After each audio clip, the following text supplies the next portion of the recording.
नमस्कार, मैं डॉक्टर राकेश पाठक। खालिस्तानी आतंकवादी गुरपतवंत सिंह पन्नू ने एयर इंडिया के विमानों को उड़ाने की धमकी दी है।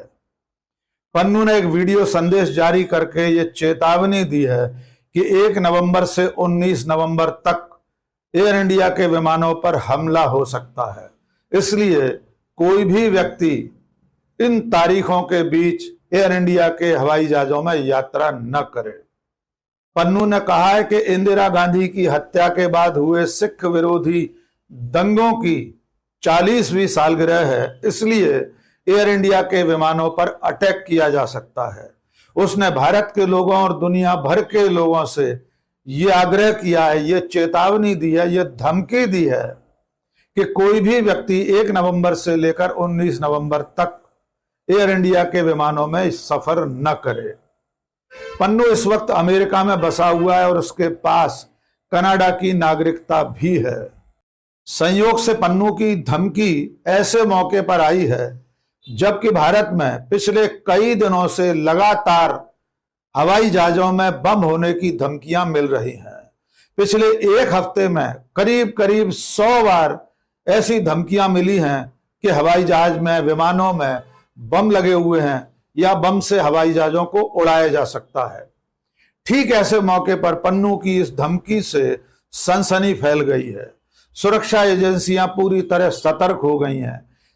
पन्नू की धमकी के बाद एयर इंडिया के विमानों में विशेष जांच पड़ताल चल रही है। उनकी सुरक्षा और चाक चौबंद कर दी गई है, क्योंकि यह पहला मौका नहीं है जब पन्नू ने एयर इंडिया के विमानों को उड़ाने की धमकी दी है।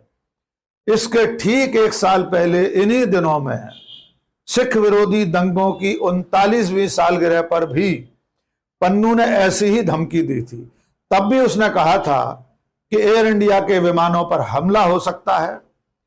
इंदिरा गांधी अंतर्राष्ट्रीय विमानतल दिल्ली का नाम बदला जा सकता है और उसने ये धमकी भी दी थी, ये चेतावनी भी दी थी कि 19 नवंबर 2023 को दिल्ली का इंदिरा गांधी अंतर्राष्ट्रीय विमानतल बंद रहेगा, वहां से उड़ानें रद्द रहेंगी। इसके बावजूद पिछले साल पन्नू की दी गई धमकी बोगस साबित हुई थी। किसी विमान में कोई घटना नहीं हुई थी, लेकिन पन्नू लगातार ऐसी धमकियां देता रहता है। पिछले साल उसने एक ऑडियो मैसेज के जरिए उत्तर प्रदेश के मुख्यमंत्री योगी आदित्यनाथ के खिलाफ आपत्तिजनक टिप्पणियां की थी। इसके अलावा पिछले ही साल उसने पंजाब के मुख्यमंत्री भगवंत मान को भी हमले की चेतावनी दी थी। उन्हें धमकाया था कि वे 26 जनवरी को गणतंत्र दिवस के मौके पर बठिंडा में जिस जगह ध्वजारोहण करने जाएंगे, उन्हें वहां पर हमले का सामना करना पड़ेगा। इसके अलावा 2 दिन पहले 24 जनवरी 2023 को पन्नू की धमकी के तारतम्य में जिस जगह पंजाब के मुख्यमंत्री मान को झंडा फहराना था, वहां पर खालिस्तान समर्थक नारे लिख दिए गए थे। इसके बावजूद वहां ऐसी कोई घटना नहीं हुई थी। भगवंत मान ने उस धमकी के बावजूद वहीं उसी स्थान पर झंडा फहराया था, लेकिन पन्नू अपनी धमकियों से बाज नहीं आता। इससे पहले वो भारत की संसद को उसकी नींव को उड़ाने की धमकी भी दे चुका है। पन्नू की भारत विरोधी गतिविधियों के चलते, लगातार धमकियों के चलते और कनाडा में बसे हुए हिंदुओं, कनाडा में बसे हुए भारतीयों को देश छोड़ने की धमकियों के चलते भारत सरकार ने उसके खिलाफ कई मुकदमे दर्ज कर रखे हैं। सन 2020 में एनआईए ने उसके खिलाफ यूएपीए के अंतर्गत कार्यवाही की थी। उसके बाद पन्नू के संगठन सिख फॉर जस्टिस को प्रतिबंधित घोषित कर दिया गया था। इसके अलावा गुरपतवंत सिंह पन्नू को आतंकवादी घोषित किया गया था। उसका संगठन सिख फॉर जस्टिस खालिस्तान का समर्थक है। पन्नू और उसका संगठन दुनिया भर में खालिस्तान के पक्ष में अभियान चलाते रहते हैं। उसने कनाडा और अमेरिका सहित कई देशों में खालिस्तान के समर्थन में जनमत संग्रह भी चलाया था।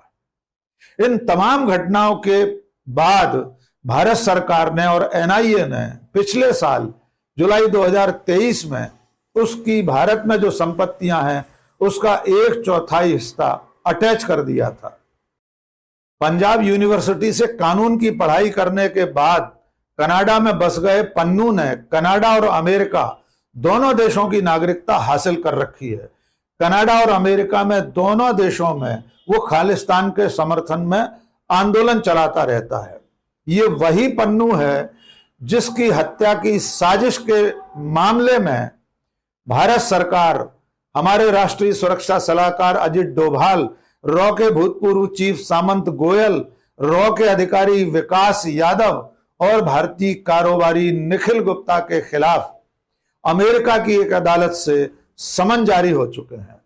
ये वही पन्नू है जिसकी शिकायत पर अमेरिका के न्यूयॉर्क शहर की दक्षिण जिला अदालत ने न केवल निखिल गुप्ता को गिरफ्तार कर रखा है, बल्कि अब अमेरिका के न्याय विभाग ने रॉ के अधिकारी विकास यादव को मोस्ट वांटेड घोषित कर दिया है।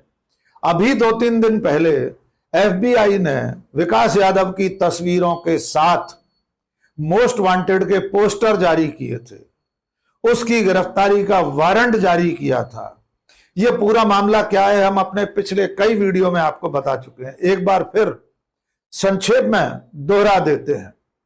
गुरपतवंत सिंह पन्नू की हत्या की साजिश का पिछले साल खुलासा हुआ था। वॉशिंगटन पोस्ट ने यह खुलासा किया था कि भारतीय कारोबारी निखिल गुप्ता ने एक अमेरिकी नागरिक को पन्नू की हत्या की सुपारी दी थी, लेकिन वो अमेरिकी नागरिक एफबीआई का एजेंट था। वो भाड़े का हत्यारा करके निखिल गुप्ता के साथ बातचीत करता रहा। उसकी बातचीत से यह बात सामने आई कि निखिल गुप्ता को रॉ के अधिकारी विकास यादव ने पन्नू की हत्या की सुपारी दी थी।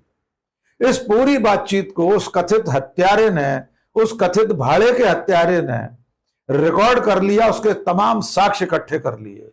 उसने निखिल गुप्ता से पन्नू की हत्या की एवज में, एडवांस में जो 15,000 अमेरिकी डॉलर हासिल किए, उसका वीडियो और तस्वीरें भी एफबीआई के पास पहुंच गई।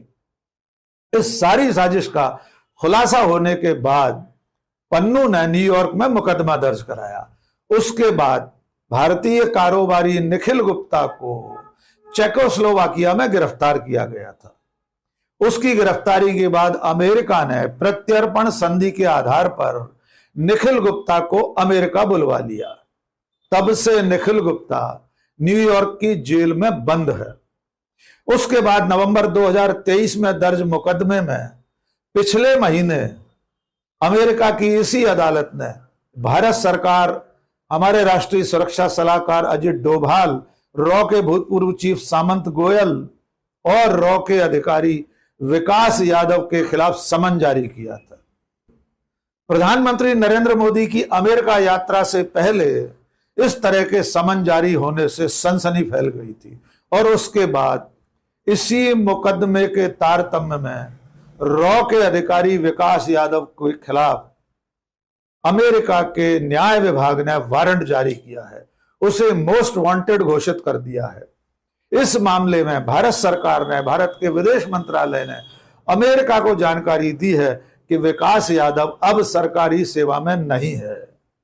लेकिन इसके बाद भी भारत सरकार ने एक विशेष जांच दल गठित किया है।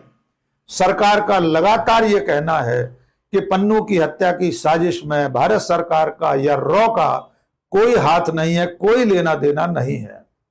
इस मामले में जो जांच समिति बनी है वो जांच समिति इस वक्त अमेरिका गई हुई है और अमेरिका की सरकार को पूरे मामले से अपनी निर्लिप्तता साबित करने के लिए बातचीत चल रही है। पन्नू की हत्या की साजिश का मामला इस वक्त बहुत गरमाया हुआ है। अमेरिका भारत सरकार पर लगातार यह दबाव डाल रहा है कि अगर उस भारत की एजेंसी, भारत के अधिकारी शामिल हैं तो इसकी गंभीरता से जांच की जाए। इसके साथ साथ एक मामला कनाडा का भी आपको याद होगा। कनाडा में सक्रिय एक और खालिस्तानी आतंकवादी हरदीप सिंह निज्जर की पिछले साल हत्या हुई थी। उस हत्या के मामले में भी भारत सरकार, भारत की एजेंसी और कनाडा में मौजूद भारतीय राजनयिकों के हाथ का खुलासा हुआ है। कनाडा की सरकार का आरोप है कि भारतीय राजनयिकों ने स्थानीय आपराधिक तत्वों के जरिए कनाडा के नागरिक निज्जर की हत्या करवाई है। इस मामले में तनातनी इतनी बढ़ी हुई है कि कनाडा ने भारतीय राजनयिकों को देश से निकाल दिया है और उसके जवाब में भारत ने भी कनाडा के भारत स्थित उच्चायुक्त के अधिकारियों को देश छोड़ने का आदेश दे दिया है। पन्नू की ताजा धमकी के बाद भारत में विशेष सतर्कता बरती जा रही है। देश के तमाम अंतर्राष्ट्रीय हवाई अड्डों पर सुरक्षा व्यवस्था बढ़ा दी गई है। यद्यपि पन्नू की अब तक दी गई धमकियां कोरी बकवास साबित हुई हैं, लेकिन इस वक्त जबकि लगातार भारत में हवाई जहाजों को उड़ाने की धमकियां मिल रही हैं, तब और खास तौर से इंदिरा गांधी की हत्या के बाद हुए सिख विरोधी दंगों की 40वीं सालगिरह आने वाली है। उस वक्त पन्नू की धमकी चिंता में डालने वाली है। देखना होगा आगे चलकर पन्नू की इस धमकी को भारत सरकार किस तरह लेती है, किस तरह उससे निपटा जाता है। क्योंकि गुरपतवंत सिंह पन्नू भारत की नजर में, हमारे देश की नजर में आतंकवादी है। वो खालिस्तान का समर्थक है, भारत को तोड़ने के काम में, तोड़ने के अभियान में लगा हुआ है। और अब जब वो भारतीय विमानों को, भारत की सबसे प्रतिष्ठित एयरलाइन एयर इंडिया के विमानों को उड़ाने की धमकी दे रहा है, उन पर अटैक की धमकी दे रहा है, तब उसकी इन धमकियों को अमेरिका के स्वरूप में लेता है, क्योंकि ये भारत की संप्रभुता पर भी हमले की धमकी मानी जानी चाहिए। आज के इस वीडियो में बस इतना ही। बहुत बहुत शुक्रिया। जय हिंद।